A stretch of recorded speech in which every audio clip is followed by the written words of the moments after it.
Hi guys.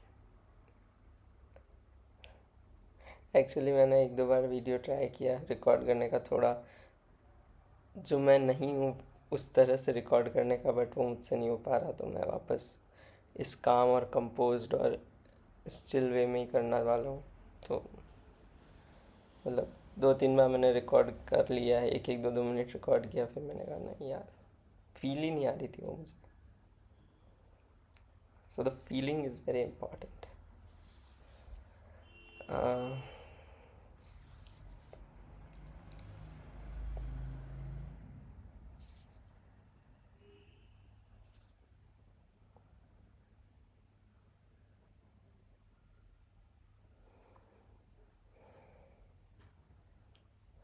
तो मैंने अभी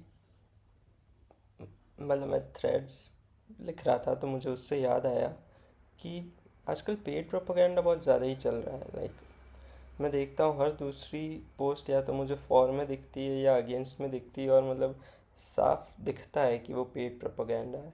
सो मतलब और लोग कितने पोलराइज हो गए। लाइक बहुत सारे लोग हैं जो हर चीज़ को सच मानते हैं। मतलब खैर मेरी मम्मी की और पापा की जनरेशन तो है ही जो कि सच मानती है, बट हमारी जो जनरेशन है वो भी काफ़ी सारी चीज़ों को सच मानती है। तो और भाई अभी मैंने कल ही सॉरी एक्चुअली कल या आज आई डोंट नो, बट हाँ, एक रॉन्ग्ड करके चैनल है यूट्यूब पे, तो उसकी वीडियोस देख रहा था मैं। तो वही वही मर्डर मिस्ट्री वगैरह और क्राइम थ्रिलर्स की मतलब पॉडकास्ट है वो, तो रियल लाइफ इंसिडेंट इंडिया में जो भी हुए उसकी डॉक्यूमेंट्री है। तो वो बताता है। तो उसमें एक केस था जिसमें वो लड़की होती है और वो इंस्टा पे बहुत ज़्यादा हंसती है, खेलती है, मतलब काफ़ी ज़्यादा एक्टिव रहती है। और मतलब ऐसा देख के लगता नहीं उसको कि वो किसी भी तरह के इल इंटेंशन से उसके दिमाग में है या वो कुछ गलत कर सकती है। एंड वो गलत करती है। लाइक वो अपने आ, कह सकते हैं अपनी आ, सास, हाँ, उनको मरवा देती है। तो ऐसा लगता नहीं था, बट वो हुआ।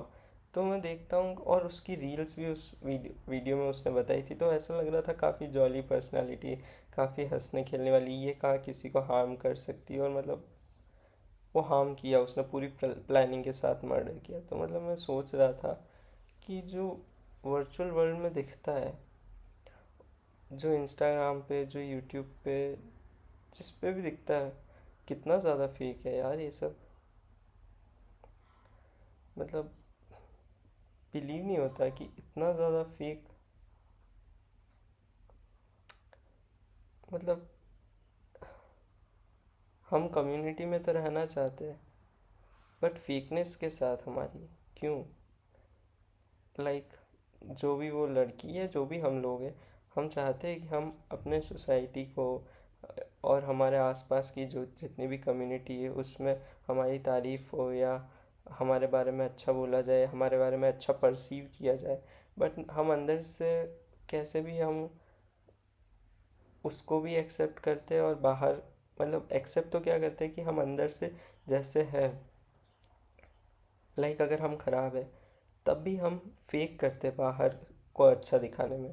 तो यार ये कैसे? मतलब अगर तुमको इतना ही डर लगता है तो तुम अंदर से इतने मेंटली डिस्टर्ब्ड ही क्यों हो? मतलब ये मेरा क्वेश्चन है, ये मैं सोच रहा था कि सोच रहा हूँ, मतलब अभी सोच रहा हूँ कि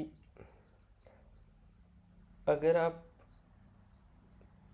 लेट्स से कि आपको किस चीज़ का, अगर आपको मर्डर करने का भी डर नहीं है, आपको कुछ गलत काम करने का भी डर नहीं है, कुछ भी नहीं है, तो आप फिर दुनिया को क्यों अच्छा दिखाना चाहते हो जब आपको किसी चीज़ का डर ही नहीं? फिर तो आप वैसे ही रहो ना जैसे आप हो। लाइक अगर आप गलत थॉट्स सोचते हो, बोलते हो, मतलब गलत थॉट्स आते हैं आपके दिमाग में, तो आप कन्वे क्यों नहीं करते? तो इससे ही आपके इंटेंशंस आपके आसपास वालों को पता चल जाएगा। बट नहीं, ये लोग दिखाना चाहते हैं कि हम अच्छे हैं, बट फिर भी ये गलत करते। तो मतलब इनको पता तो है मतलब अच्छा और बुरे में फ़र्क क्या है, तभी ये अच्छा पोर्ट्रे करते हैं। तो इनको पता है ये अच्छे, अच्छा और बुरा क्या है, फिर भी ये पोर्ट्रे ऐसे क्यों करते हैं, लाइक कि हम तो अच्छे लेकिन फिर अंदर से गलत काम ही करते हैं ये सारे। और ये तो एक चीज़ है ही है, इसके अलावा भी ये हो रहा है कि लाइक अभी मैं देख रहा हूँ बहुत सारे थ्रेड्स इंस्टाग्राम पे, रील्स और ये सब, इनमें हर जगह बहुत पॉलराइजिंग कंटेंट है। या तो एक रील में बीजेपी की तारीफ हो रही होगी, या एक एक रील में बीजेपी की बुराई हो रही होगी, और ऐसा ही चल रहा होगा। कहीं कहीं कांग्रेस की तारीफ हो रही होगी, कहीं कांग्रेस, वैसे तारीफ ही हो रही है आजकल तो कांग्रेस की, because we don't have another option, so या वी हैव टू, मतलब हमको तारीफ तो करनी ही पड़ेगी कांग्रेस की अब। सो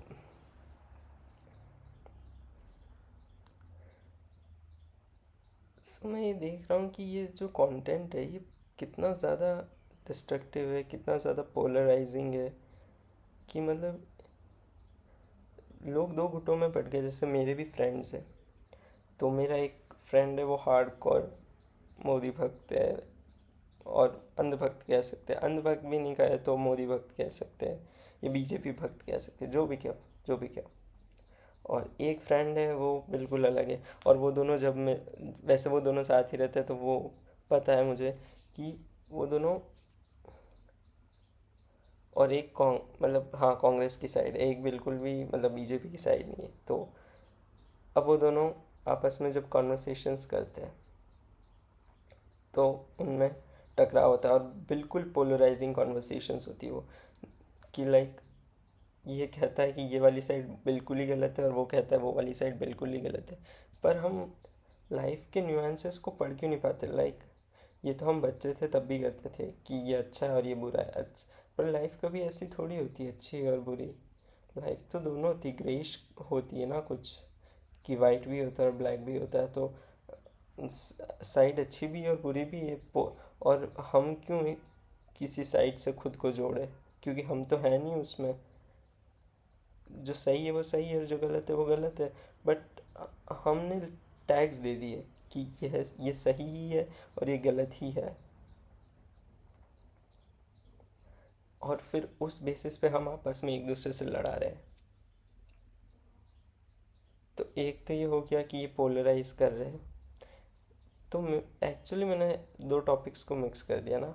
हाँ, एक तो मैं क्रिमिनल साइकोलॉजी को समझने लग गया यहाँ पे, और एक मैं ये क्वेश्चन पूछने लग गया कि पोलराइजिंग, और मतलब हमने पोलराइज कर दिया है, ये दो टॉपिक है। तो एक्चुअली मैं एक बार तो पोलराइज को ही देखता हूँ, क्योंकि क्रिमिनल साइकोलॉजी तो मुझे इतनी पता है नहीं, बट पोलराइजेशन भी मुझे नहीं पता है। बट ठीक है, मैं बोलते हैं, देखते हैं क्या होता है, कुछ तो निकलेगा, कुछ निकलेगा तो डाल देंगे, डालूंगा तो वही, पर देखते हैं क्या होता है। तो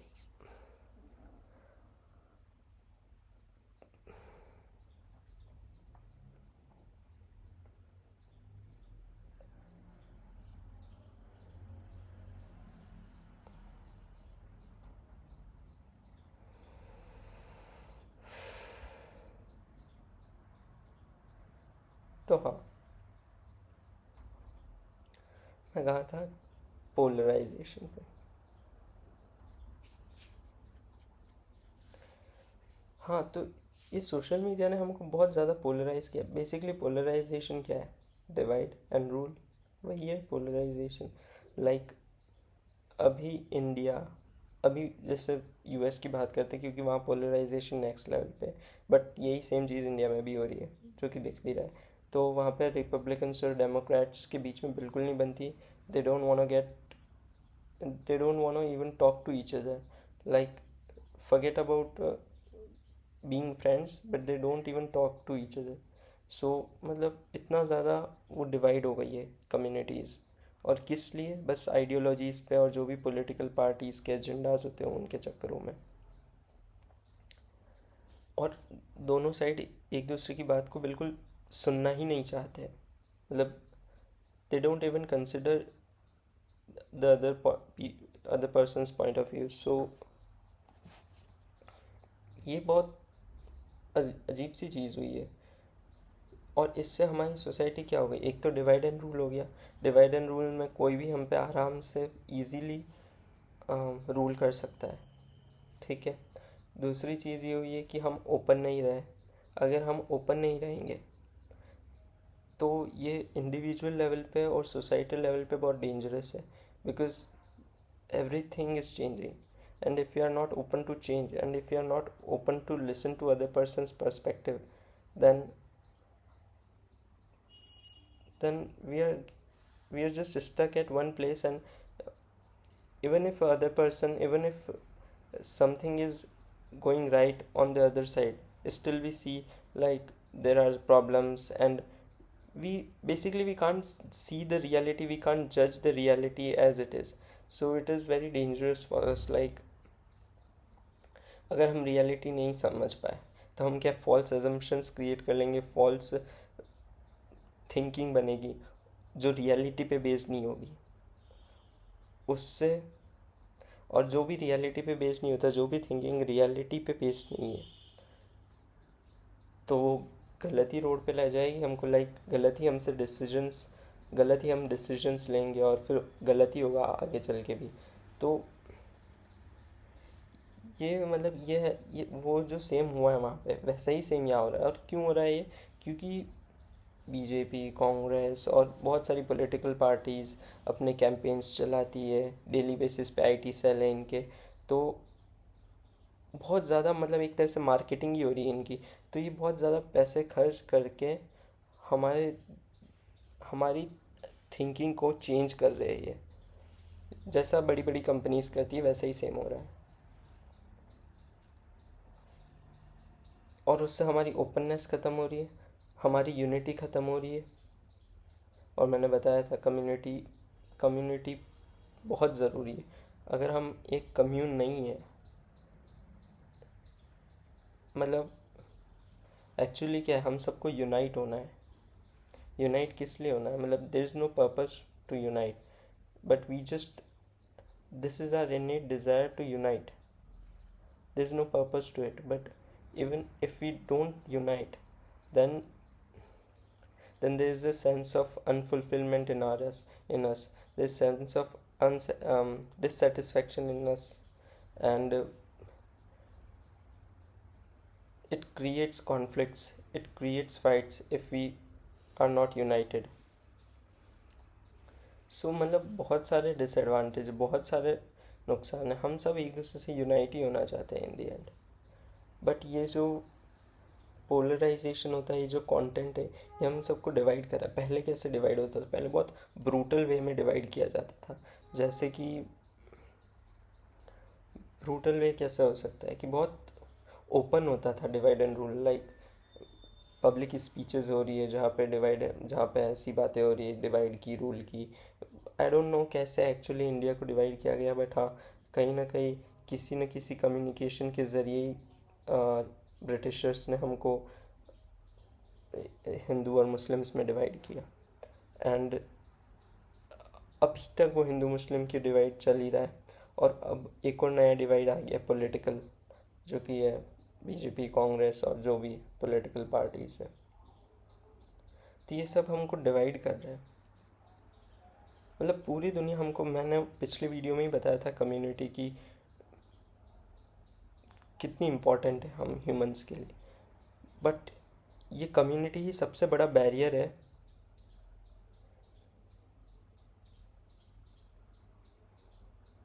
जो टॉप पे है ना, जो कि पावर पोजीशंस पे है उनके लिए। बिकॉज़ अगर हम यूनाइटेड हैं तो उनकी पोजीशन को खतरा है। बिकॉज़ अगर कोई भी काम नहीं हुआ, कोई भी चीज़ अगर हमारे हिसाब से नहीं, तो हम सब यूनाइट होकर एक सेकंड में उनको हटा सकते हैं।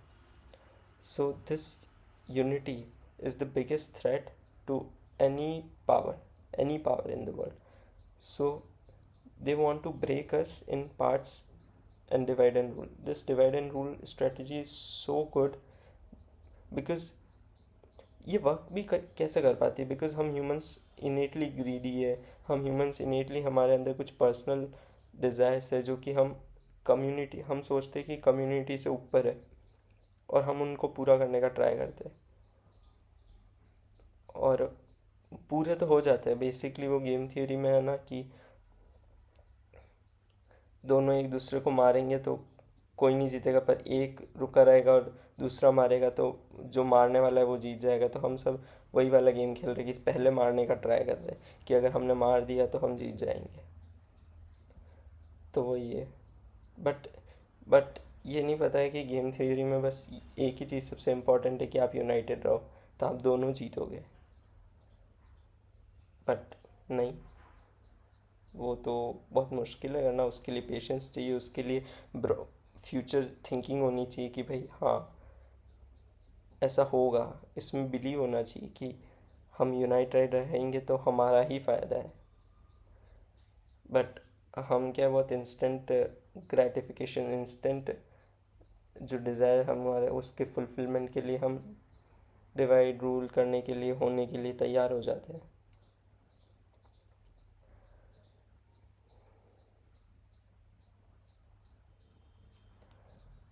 तो इससे बचने का तो बस एक मतलब ये प्रॉब्लम समझ आनी चाहिए। ये प्रॉब्लम अगर समझ आ गई ना, मतलब ये इशू समझ आ गया कि ये हमारे लिए कितनी खतरनाक चीज़ है, डिवाइड एंड रूल स्ट्रैटेजी, तो हम फिर बटेंगे नहीं, हम वैसे भी नहीं बटेंगे हम फिर। अगर हमको किसी चीज़ का बुराई पता चल गई तो हम कैसे बट सकते हैं वापस? मुझे नहीं, क्योंकि मैंने ऐसा कुछ खुद से ट्राई नहीं किया कि मैं डिवाइड एंड रूल ना हो या मैं किसी एक पर्टिकुलर ग्रुप को ही सुनूं, या मतलब नहीं, मतलब क्या कह रहा हूँ, मतलब मैं क्यों नहीं, बेसिकली मैं क्यों नहीं हुआ डिवाइड एंड रूल में? बिकॉज मुझे ये दिख रहा है ना गेम कि ये हो रहा है, तो इस वजह से नेचुरली इंस्टिंक्ट आती है कि नहीं यार, इस गेम का पार्ट नहीं बनना है। वैसे ही अगर आई थिंक हम सबको ये पता चल जाए इनेटली कि ये सब बस हमको स्लेव बनाने के लिए किया जा रहा है, बेसिकली हमको डिवाइड एंड रूल करके हमारे से एडवांटेज, हमारा एडवांटेज लेने के लिए किया जा रहा है, then we don't fall into this trap. We won't fall into this trap.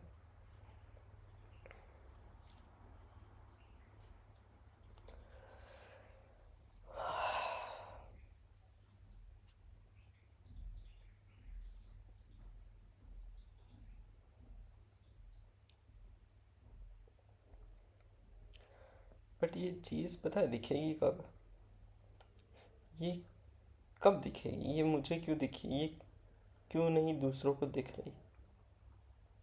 ये बहुत सारे मेरे जैसे को, मतलब मुझे भी एक्चुअली कई, मैं भी एक नॉर्मल इंसान हूँ, I don't have an extra ordinary brain, I am very average person, like बहुत बेसिक आदमी हूँ भाई। मेरा आईक्यू भी मुझे पता है कि बहुत एवरेज, जो दुनिया का एवरेज आईक्यू होगा उतना मेरा एवरेज होगा आई थिंक। तो मतलब मैं कोई जियो पॉलिटिकल एक्सपर्ट नहीं हूँ, कोई एनालाइजर नहीं हूँ, कोई थिंकर नहीं हूँ। बट बस ये अंदर से चुल है बस जानने की कि यार ये सब ऐसा है क्यों। बस ये क्वेश्चन है मेरे को, कुछ भी बाकी पता थोड़ी। ये सब बातें जो मैं बोल रहा हूँ ये कहीं ना कहीं से मैंने सुनी ही है, तभी मैं बोल पा रहा हूँ ये सब। बट ये सुनी भी कैसे मैंने? ये सुनी ऐसे कि भाई मतलब मेरे अंदर क्वेश्चंस थे ये, मतलब मैं इतना इग्नोरेंट नहीं था बेसिकली लाइफ को लेके, इस दुनिया को लेके, कि मतलब इतना इग्नोरेंट नहीं हो सकता हूँ मैं। तो इसलिए मैंने ये बातें इधर उधर से यूट्यूब से, क्योंकि मैं पढ़, रीडिंग मैं नहीं कर सकता, तो मैं अब, क्योंकि मैं ब्लेस्ड हूँ कि मेरे टाइम पे यूट्यूब आ गया, तो एटलीस्ट मैं यूट्यूब से काफ़ी सारी चीज़ें देख सकता हूँ। तो यही है कि यार अगर हम थोड़ा सा अटेंटिव, मतलब इस पूरे कॉन्वर्सेशन में अगर हम एक चीज़ सीख पाए कि हम बस अटेंटिव रहे अपने एनवायरनमेंट को लेके, हम बस क्वेश्चन कर पाए चीज़ों को, then we can all see this truth, this game that is being played, and how to navigate through this game. Like ये सब हमारा एडवांटेज ही उठा रहे बेसिकली। ऐसा नहीं है कि मतलब कुछ ईविल है इसमें, बट अगर हम यूनाइट रहेंगे तो जो सही में रीज़नेबल चीज़ है वो अभी भी हम जॉब करेंगे, उसके बाद भी हम जो जो काम होते हैं वो करेंगे, जैसे कि मतलब ऐसा नहीं कह रहा हूँ कि हम यूनाइट हो जाएंगे तो सबको ओवर पावर करके रेवोल्यूशन ला के और फिर उनकी सारी जो भी धन दौलत है वो हड़प के डिस्ट्रीब्यूट कर देंगे और मस्ती से जिएंगे, ऐसा नहीं है। होगा तो तब भी वैसा ही, बट एटलीस्ट अभी जितनी एटलीस्ट नहीं, कंडीशन काफ़ी बेटर हो जाएगी। जैसे कि हम गवर्नमेंट हॉस्पिटल्स को क्वेश्चन करें, गवर्नमेंट स्कूल्स को क्वेश्चन करें, हम ये जो करप्शन हो रहा है, जो टेंडर्स ऐसे फ्रेंड्स फैमिली को दे दिए जाते हैं, जो ये पेपर पेपर लीक्स हो रहे, सब चीज़ को अगर हम क्वेश्चन करेंगे, बेसिकली हम अटेंटिव रहेंगे, क्वेश्चन तो आ ही जाएंगे नेचुरली, फॉलो होंगे वो क्वेश्चन। क्वेश्चन करना नहीं है, करना अटेंटिव, बस देखना है, अटेंटिव भी रहना नहीं है, लाइक कोई ज़बरदस्ती नहीं करनी है अटेंटिव रहने की। बस अगर कुछ चल रहा है, जैसे कि कुछ गिरी है बॉटल, तो मैं देखूंगा नहीं क्या गिरा है, आवाज़ तो आएगी, सुनाई तो देगा, तो बस मैं हल्की सी क्यूरियोसिटी होगी, देखूंगा कि बॉटल गिर गई, अरे उठाता हूँ। तो बस इतना सा अटेंटिव रहना है।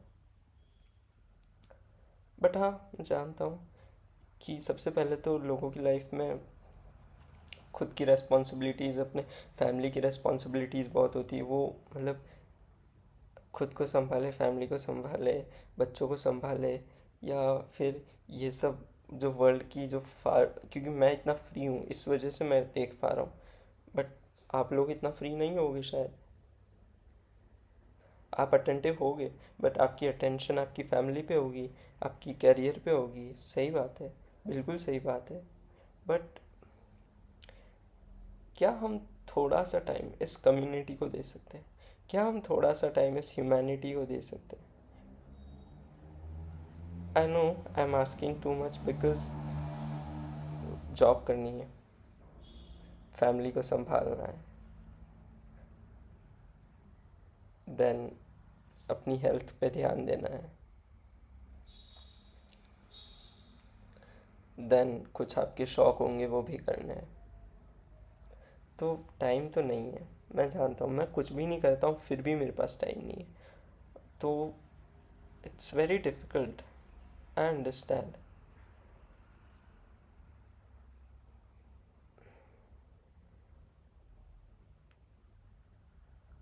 बट पता है, टाइम निकल जाएगा। टाइम टाइम एक्चुअली ऐसा लगता है कि है नहीं हमारे पास। टाइम होता सबके लिए, मतलब टाइम अगर हम, ऐसा नहीं कह रहा हूँ आपको फोर्स करके अपना कोई एक जैसे आप ब्रश, नहा रहे हो, धो रहे हो, खाना बना रहे हो, तो आपको वो फास्ट करके फिर इसके लिए टाइम निकालना है, ऐसा कुछ नहीं है। ऐसा तो सस्टेनेबल भी नहीं है, ऐसा करना भी नहीं, कुछ भी नहीं होगा उससे। बट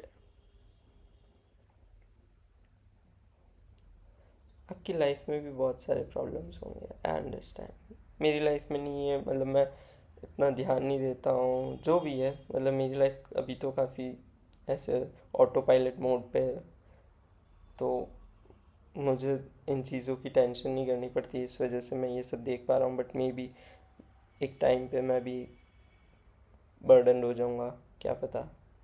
बर्डन तो क्या, मतलब हाँ, रेस्पॉन्सिबिलिटीज़ तो अभी भी है ही है, बट यू कैन से कम है अभी मेरे पास, बट हाँ।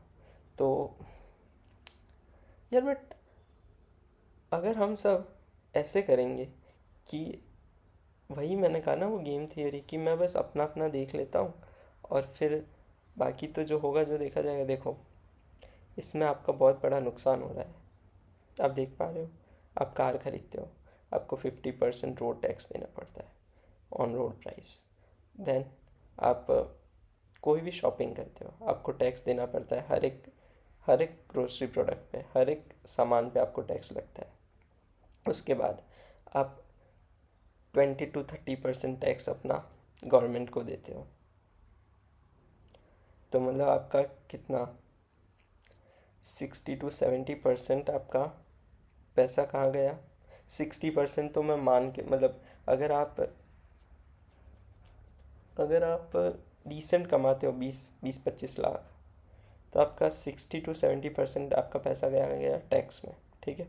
अगर आप ईमानदार हो, सो कॉल्ड ईमानदार जिसको कहते हैं, तो चला गया आपका। आपका पैसा तो चला गया जो आपने अपनी मेहनत से कमाया था। अब उस पैसे का क्या हो रहा है? रोडें बन रही है, ब्रिजेस बन रहे हैं जो कि टूट रहे, लोगों पे गिर रहे हैं। फूड सेफ्टी की हमारे इंडिया में हालत तो बहुत ही बढ़िया है। मज़े आ गए भाई, फूड सेफ्टी की हालत तो। और और क्या हो रहा है? एजुकेशन, मतलब पूरी कंट्री चुदी पड़ी है। सही में यही हो रहा है। तो अगर हम देखें कि सिर्फ हम हमारा ही हमारा देखेंगे, बाकी सब तो ठीक है यार, हो जाएगा, अब हम किस किस की परवाह करें। बट हम हमारी भी परवाह कहाँ कर पा रहे हैं? इंडिया रहने लायक नहीं बचा है अब। सही में लिटरली हर दूसरा पर्सन, अगर मैंने उनसे पूछा है कि आपके पास अगर पैसा हो तो आप इंडिया में रहोगे कि नहीं, मोस्ट ऑफ द पर्सन, अगर जो सही में जिसमें थोड़ी सी भी अक्ल है, मैंने कुछ बेवकूफ़ों से भी पूछा है क्योंकि, पर हाँ जिसमें थोड़ी सी भी अक्ल है, और वो यही कहते हैं कि हम इंडिया से बाहर जाना चाहते हैं। जबकि बाहर भी लगे हुए ही है, बट फिर भी ठीक है यहाँ से कंडीशन।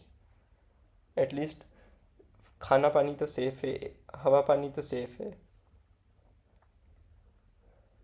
तो भाई हमको लग रहा है कि हम हमारा ही हमारा देख लेते हैं, बाकी तो दुनिया इंडिया की हालत हम थोड़ी रेस्पॉन्सिबल है उसके लिए।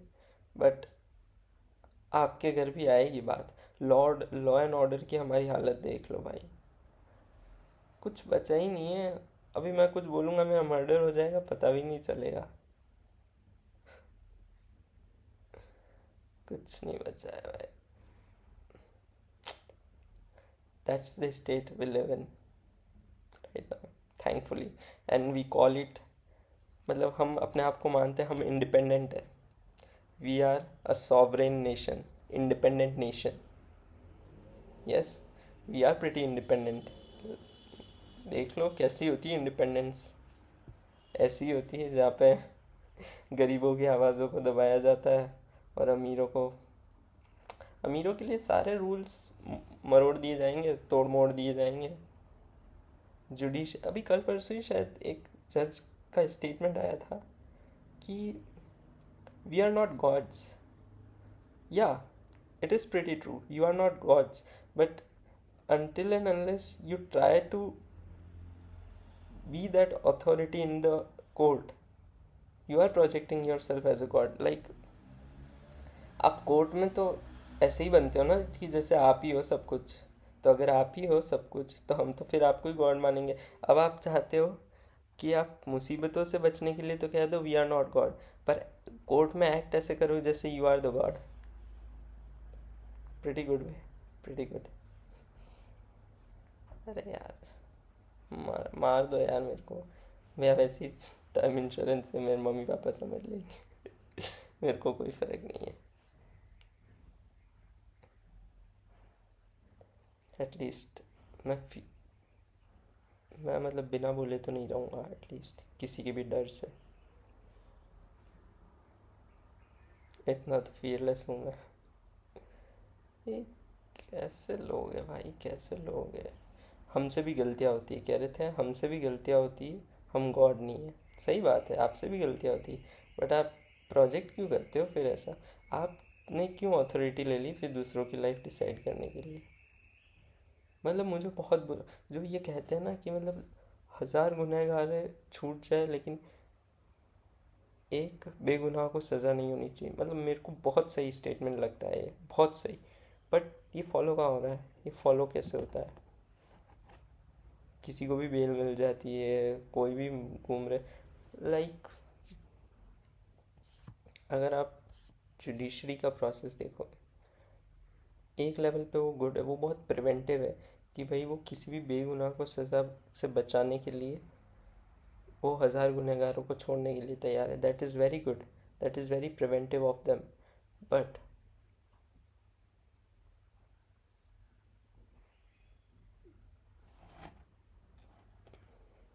क्या पता, बट कुछ चीज़ें होती हैं, कुछ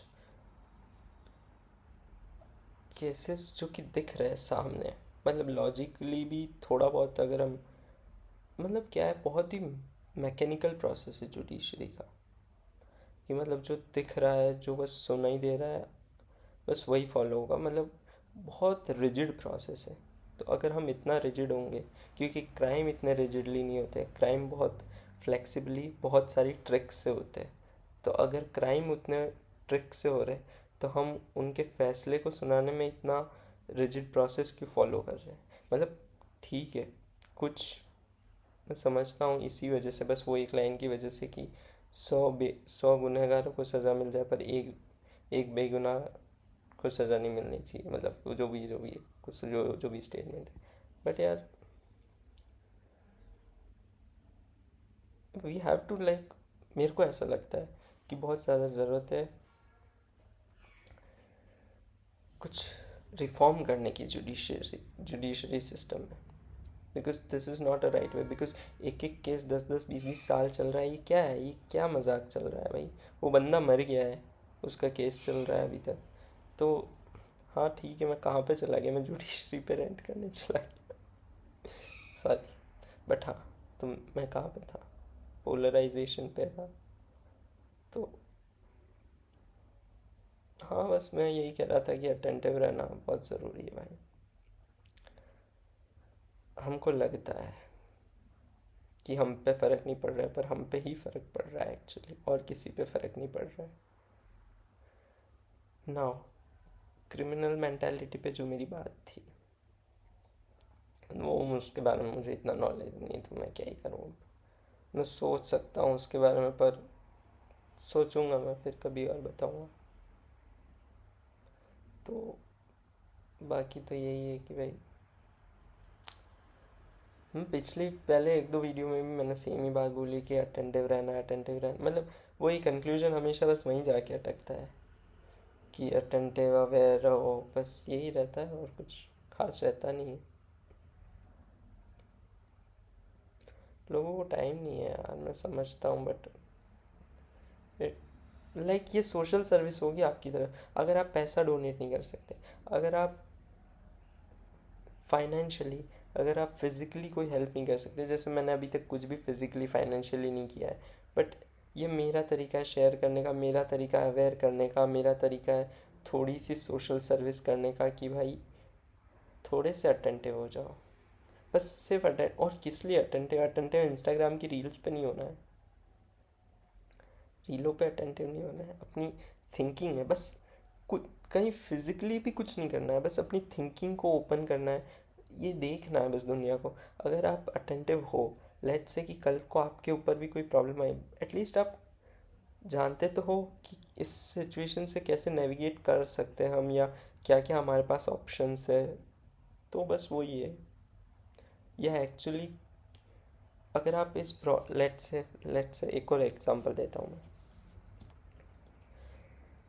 अभी स्नीकर्स का क्रेज़ बहुत चल रहा है, मुझे भी स्नीकर्स बहुत पसंद है, मतलब मुझे लेने हैं स्नीकर्स। अभी ओवर साइज टी शर्ट्स का क्रेज़ बहुत चल रहा है, मुझे भी लेने हैं ओवर साइज टी शर्ट, मेरे पास एक भी नहीं है। तो अगर मेरे को ये सब चीज़ें ना पता हो कि ये सब मेरे, ये सब एक मार्केटिंग स्ट्रेटजी है जो उन्होंने सेलिब्रिटीज़ को पहना पहना के, या मेरे जैसे मेरी एज के सेम लड़कों को पहना पहना के बनाई है, तो मेरे अंदर क्या जाएगा? वो लड़का अच्छा लग रहा है, वो लड़की अच्छी लग रही है, उसके जैसी स्टाइल चाहिए, मेरे को भी चाहिए, मैं ज़िद करूँगा और मैं लूँगा, ठीक है। No thoughts given, instant, instant मेरे ब्रेन में वो इम्पल्स आएगी कि मुझे वो लेना है। अभी भी वो होता है, बिकॉज मैं ह्यूमन तो हुई हूँ, तो इम्पल्स तो मेरे अंदर भी आती है कि लेना है यार, वो अच्छा लग रहा है कभी। बट फिर मैं अपने अपनी फाइनेंशियल कंडीशन देखता हूँ, फिर मैं देखता हूँ कि क्या सही में मुझे उसकी ज़रूरत है, क्या मेरा उसके उस स्नीकर या उस ओवर साइज टी शर्ट या उन चीज़ों के बिना काम चल चल रहा है या चल सकता है। और मोस्ट ऑफ द 95% टाइम मेरा आंसर आता है, 99, सॉरी 99%, क्योंकि देखते तो पूरे दिन ही हम कुछ ना कुछ, बट 99 टाइम आता है, 99 नहीं 95 ही ठीक है, 95% आता है कि नहीं यार, ज़रूरत नहीं। तो बस बात वही ख़त्म हो गई। तो बस ये इतनी अवेयरनेस रखनी है कि कोई मेरा एडवांटेज ना उठा पाए। बस ये आप ही की भलाई के लिए भी है, और ये इससे क्या हो रहा है, इस थिंकिंग से क्या हो रहा है, एक तो आपकी भलाई हो रही है, एक एनवायरनमेंट को बहुत फ़ायदा हो रहा है क्योंकि आप लेस कंज्यूम कर रहे हो और बहुत माइंडफुली कंज्यूम कर रहे हो प्रोडक्ट्स को, और इससे दुनिया को भी बहुत बेनिफिट हो रहा है। हाँ, आई एम श्योर कंपनीज को नहीं हो रहा है, that is all together different thing, but इससे दुनिया को ऐसे बेनिफिट हो रहा है कि अगर आपकी यही थिंकिंग, अगर आप, क्योंकि अगर हम जो करते हैं वो हम फिर कहीं ना कहीं हमारे एक्शन से हमारे थॉट्स शेयर होते हैं कहीं ना कहीं, और अगर आप ये शेयर करोगे और अगर आप इन चीज़ों में रियली बिलीव करोगे तो ये आगे तक भी प्रोपोगेट होगी, ये उन सामने वालों को भी समझ आएगी ये चीज़, तो ये चेन बनेगी, चेन रिएक्शन बनेगा एक, कि हाँ हमको माइंडफुल रहना है, हमको किसी भी चीज़ को अंधे में नहीं बिलीव कर लेना है। बट क्या है कि हमको ये बचपन से सिखाया गया है, ये हर चीज़ को अंधे में बिलीव करने वाली बात है। तो जैसे कि अब मैं बहुत कंट्रोवर्शियल नहीं है एक्चुअली, बट हम ह्यूमंस बहुत सीरियसली ले रखा है हमने, हमारे जो बिलीफ्स है ना उनको इतना ग्रा वो मूवी थी ना, कौन सी, इनसाइड आउट थी ना, हाँ, उसमें क्या होता है कि ब्रेन, वो एक्चुअली क्या होता है, एक एनिमेटेड मूवी है, आई थिंक देखी होगी इनसाइड आउट। तो उसमें क्या होता है कि वो जो होती है लड़की, उसके ब्रेन के एक्चुअली लोगों को बताया जाता है, ब्रेन में जैसे एंगर हो गया, हैप्पीनेस हो गई, सैडनेस हो गई, डिसगस्ट हो गया, जो भी है वो सारे इमोशंस एक्चुअली एक कैरेक्टर के फॉर्म में दिखाए जाते हैं। तो और उसमें मेमोरीज भी होती है। तो उसमें ऐसा होता है कि कोई उसकी जो एक्चुअल, जो भी बहुत इमोशनल मेमोरी होती है, भले वो सैड हैप्पी जो भी मेमोरी होती है, उसका एक टावर बन जाता है, उसका एक बेस बन जाता है ब्रेन में, और वो इतना फिक्स्ड होता है, फिक्सेटेड होता है वो, और वो जब टूटता है तो बहुत सारी चीज़ें होती है, और वैसी कुछ मूवी, तो हमने ऐसे बचपन में या अभी भी बहुत स्ट्रिक्ट नोशंस बना ली, बहुत तगड़ी बिल्डिंग्स बना ली हमारे ब्रेन में, जैसे एक बिल्डिंग सबसे बड़ी रिलीजन की। मतलब कोई भी उस पर कुछ बोलेगा तो कुछ भी हो जाएगा, बट मैं किसी भी रिलीजन को किसी को भी डिमीन करने के लिए नहीं बोल रहा हूँ भाई, ये सब रिलीजन तो हमसे निकले हैं, मैं डिमीन क्यों करूँगा, ये तो अच्छी स्टोरीज है भाई। और हाँ, वो कौन सी, मेघना श्रीवास्तव, उनकी देखना, उन्होंने अभी शुरू करी है महाभारत की कहानी सीरीज़ है, 2 स्टोरीज अपलोड करी, वर्ल्ड क्लास। मतलब मैंने इस नज़रिए से कभी महाभारत को देखा ही नहीं है, ना सुना है, बहुत अच्छे से नरेट कर रही है वो मेघना श्रीवास्तव।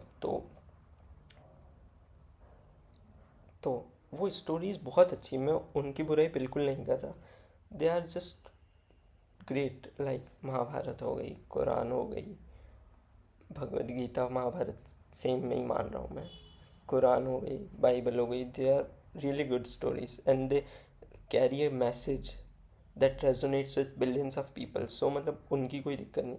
बट दिक्कत ये कि हम जब हमारे स्टेटमेंट्स को लेकर बहुत स्ट्रिक्ट हो जाते हैं, और हम माइथोलॉजिकल कैरेक्टर्स को, वो मेरे हिसाब से जो मैं मानता हूँ दैट वो एक कहानी है, बहुत सारी फिक्शनल, जैसे हम फिक्शनल स्टोरीज पढ़ते हैं, वो एक फिक्शनल स्टोरी है, बट एट दी एंड वो बहुत अपने अंदर बहुत ब्यूटीफुल मैसेज कैरी करती है, और वो मैसेज है वो ह्यूमैनिटी को जोड़ने के लिए, वो ह्यूमैनिटी के अच्छाई के लिए वो मैसेज है। बट अब इस मैसेज को हमने, वो जो माइथोलॉजिकल फिक्शनल कैरेक्टर्स जो कन्वे करना चाह रहे उनको हमने रियल बना दिया, उनको रियल बना के हमने उनके मंदिर बना दिए, उनकी पूजा कर रहे हैं, ठीक है, वो भी कोई दिक्कत नहीं है, कोई उसमें भी कोई इशू नहीं। बट पर हमने पर हमारे माँ बाप और हम ने एक दूसरे को बस एक चीज़ बोलनी है कि मैं बिलीव करता हूँ, इसका मतलब ये नहीं है कि सब बिलीव करें, तू तेरी डेस्टिनी खुद ढूंढ। हमको बस मम्मी पापा क्या कहते थे, ये भगवान है, ये है, ये है, तुझे इनको ही फॉलो करना है, मतलब वो हमेशा से बस रिजिड स्ट्रक्चर्स बना रहे हैं सब लोग, कि ये बड़े हैं इनके पाँव छुओ, बड़े हैं बहस मत करो, बड़े हैं ये मत करो वो मत करो, तोड़ो मत चीज़ों को, देखो मत। तो ये सही तरीका नहीं है। इससे बस जो चिल्ड्रन की जो इमेजिनेशन, जो क्यूरियोसिटी, जो इस वर्ल्ड को अटेंशन देने की कैपेबिलिटी, वो सब मर रही है और इग्नोरेंट बन रहा है बेसिकली बच्चा। और उसी से ये सब जो मैं बता रहा हूँ ना, ये जो दिक्कतें वर्ल्ड लेवल पे दिख रही है, ये उनकी जड़ें जो है ना, वो बचपन में ही बो दी गई है। वो इसी तरह से बोई है कि भाई ये है हमारे भगवान, आपको इन्हीं को फॉलो करना है। फॉलो मतलब ये भगवान है, इनके हाथ जोड़ो, ये भगवान है, इन्होंने ये किया, इन्होंने वो किया। बट अगर हम उनको ऐसे स्टोरी बताएं कि ये बहुत तगड़ी स्टोरी है, और इसमें तो सुन बस, कोई मैसेज भी मत दो उनको। मैसेज वो खुद लेंगे, वो खुद सुनेंगे, वो खुद समझेंगे, वो खुद क्वेश्चन करेंगे, वो खुद ही उनका आंसर ढूंढेंगे। तब तो जाके, मतलब बेसिकली क्रिएटिविटी को मारो मत, अटेंटिवनेस को मारो मत, उनकी अवेयरनेस को मारो मत, उनको इग्नोरेंट मत बनाओ, उनको कुछ भी बताओ मत। बेसिक्स बेसिक्स बता दो, बट उनको सोचने दो। तो अगर ये आज मेरी जेनजी की जनरेशन से ये चीज़ शुरू होगी, जो कि मुझे नहीं लगता हो रही है, बट अगर हो तो जेन अल्फ़ा, जेन बीटा, जेन गामा तक, जो भी हो सकता है, गामा ही होगा आई थिंक। जेन गामा तक, यानी कि मेरे मरने के बाद शायद कुछ अच्छा विजिबली चेंज दिखने लग जाए। नहीं तो बहुत दूर है, भी ये सब दिल्ली दूर है फिर तो और तो क्या ही बोलना है यार मेरे को।